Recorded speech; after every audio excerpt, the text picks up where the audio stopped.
Hello there and welcome to this new video. It's Derek, your online English teacher with Scottish. C'est donc Derek, ton professeur d'anglais en ligne qui est écossais.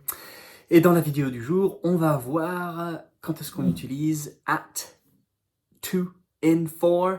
Beaucoup de choses, c'est des mots qui sont souvent difficiles à utiliser, on se trompe des fois.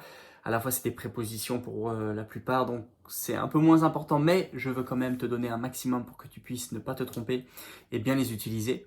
Mais en attendant, tu vas pouvoir bien sûr, comme d'habitude, like, comment, subscribe, tu aimes cette vidéo, tu la commentes, et surtout tu peux t'abonner en mettant la cloche pour chaque vidéo qui arrive les lundis matins.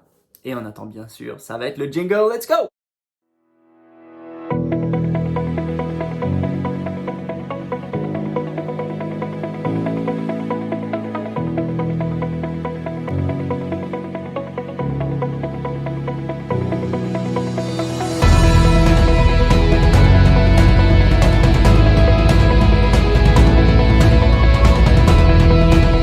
Voilà, at, to, in, for.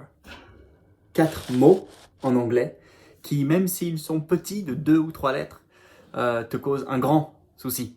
Et donc c'est pour ça que je vais te donner un maximum de choses pour que tu puisses bien les utiliser. Alors on va commencer par at. At. Donc at, at. Pour des heures ou des adresses. I am coming at 8 o'clock. Une heure, une adresse. This is where I live at 8 Downing Street, or 10 Downing Street, qui est l'adresse bien sûr du Premier ministre britannique. Donc, heure-adresse, at. Et deuxièmement, le moment de la journée qui est la nuit, at night. On verra que pour tous les autres moments de la journée, il y en a une autre. Il y a une autre chose qu'il faut dire. Donc, at night. Okay, la nuit, at night. Donc ça c'est pour at, ça marche? Number 2, to. Alors quand est-ce qu'on utilise to? Pour un mouvement de déplacement. Hein? I am going to America. Je vais en Amérique. I'm going to. Okay? Il faut savoir que si tu veux donner un verbe à l'infinitif, comme si tu veux tout simplement dire le verbe aller, ce sera to go. Okay, donc il sera toujours devant les verbes pour déclarer une infinitive. To go, to be, to see, to heat, to get, to hear, to speak, to record. Donc to plus le verbe. Mais si tu enlèves ce to et tu as juste go, eat, see, c'est ce qu'on appelle une base verbale nue. Une base verbale nue. Ensuite, c'est pour parler d'un but. Okay. Donc là, on n'est pas dans la notion de déplacement, on est dans une notion de but. Et dans ce cas-là, on mettra un verbe derrière. Okay. Donc, ça dépend du contexte, mais en gros, to plus un verbe.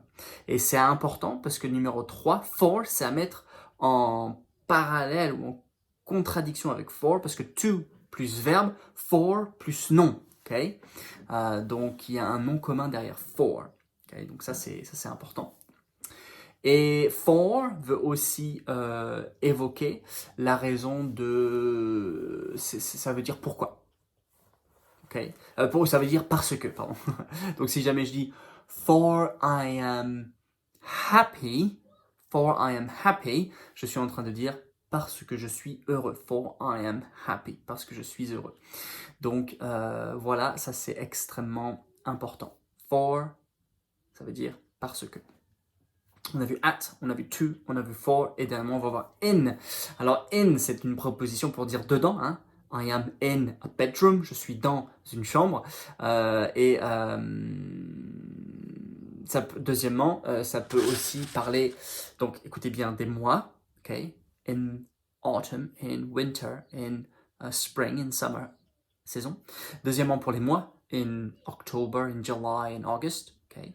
Number 3, pour les années. In 2020, in 2022.